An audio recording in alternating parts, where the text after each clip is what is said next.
क्या तुमने कभी सच में यह देखा है कि तुम्हारा मन तुम्हारा नहीं है?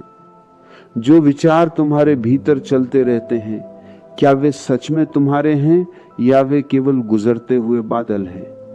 यही सबसे बड़ा भ्रम है और यही माया है। मन ही माया है।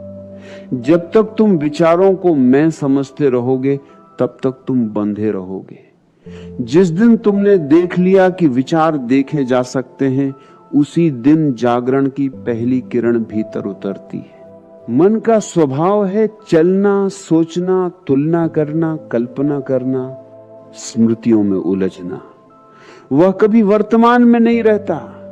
वह या तो अतीत में भटकता है या भविष्य में सपने बुनता है, और तुम धीरे धीरे उसी मन के साथ अपनी पहचान बना लेते हो। तुम कहते हो मैं दुखी हूं, मैं चिंतित हूं, मैं क्रोधित हूं। लेकिन क्या सच में तुम दुखी हो, या दुख केवल एक गुजरती हुई अवस्था है? क्या तुम क्रोध हो, या क्रोध केवल कुछ क्षणों की ऊर्जा है जो आई और चली गई? जरा ठहर कर देखो। जब क्रोध आता है तुम उसे देख सकते हो। जब भय उठता है तुम उसे महसूस कर सकते हो। जब कोई विचार चलता है तुम उसे जानते हो। जो जान रहा है वो मन नहीं हो सकता। मन तो जाना जा रहा है, विचार तो देखे जा रहे हैं, और जो देखा जा सकता है वह तुम नहीं हो सकते। तुम तो देखने वाले हो, साक्षी हो। यहीं से आध्यात्मिक क्रांति शुरू होती है। बाहर की दुनिया को बदलने की नहीं, भीतर देखने की क्रांति। अब तक तुम मन के साथ बहते रहे हो। कोई तुम्हारी प्रशंसा करे तो मन फूल जाता है, कोई निंदा करे तो मन टूट जाता है, कोई तुम्हें अनदेखा करे तो मन बेचैन हो जाता है।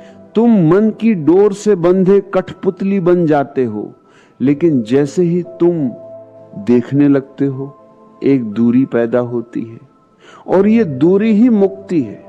विचारों से अलग होना किसी संघर्ष का नाम नहीं है।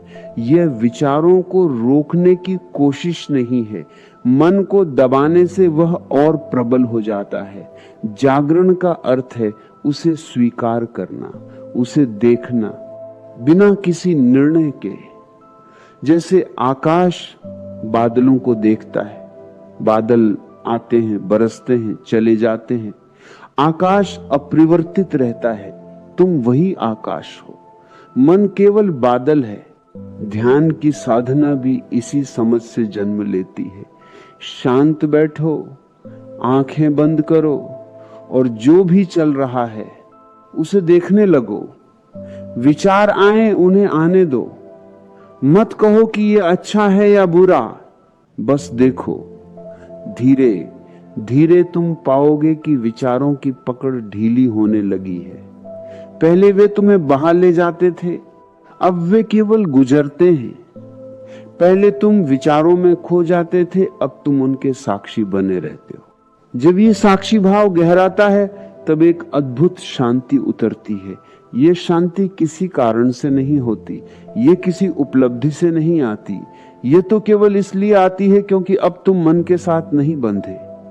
अब तुम जानते हो कि विचार केवल लहरें हैं और तुम समुद्र हो। लहरें उठें या गिरें, समुद्र की गहराई शांत रहती। मन माया क्यों है? क्योंकि वह तुम्हें झूठी पहचान देता है। वह कहता तुम यही शरीर हो, तुम यही नाम हो, तुम यही कहानी हो, और तुम मान लेते हो। लेकिन जब तुम साक्षी में उतरते हो तो देखते हो कि शरीर बदलता है, भावनाएं बदलती हैं, विचार बदलते हैं, पर जो देख रहा है वह नहीं बदलता। वही तुम्हारा असली स्वरूप है, वही चैतन्य है। जागरण का अर्थ है इस चैतन्य में स्थिर हो जाना। इसका अर्थ संसार छोड़ना नहीं। इसका अर्थ यह नहीं कि तुम काम करना बंद कर दो या संबंध तोड़ दो, बल्कि अब तुम अधिक जागरूक होकर जीते हो। अब प्रतिक्रिया की जगह उत्तरदायित्व आता है। अब तुम क्रोध में बहते नहीं, तुम देखते हो कि क्रोध उठ रहा है, और देखने से ही वह धीमा हो जाता है। जागरूकता आग को पानी में बदल देती है। धीरे धीरे तुम अनुभव करोगे कि मन अब भी है, लेकिन उसका प्रभुत्व नहीं है। वह एक उपकरण बन जाता है।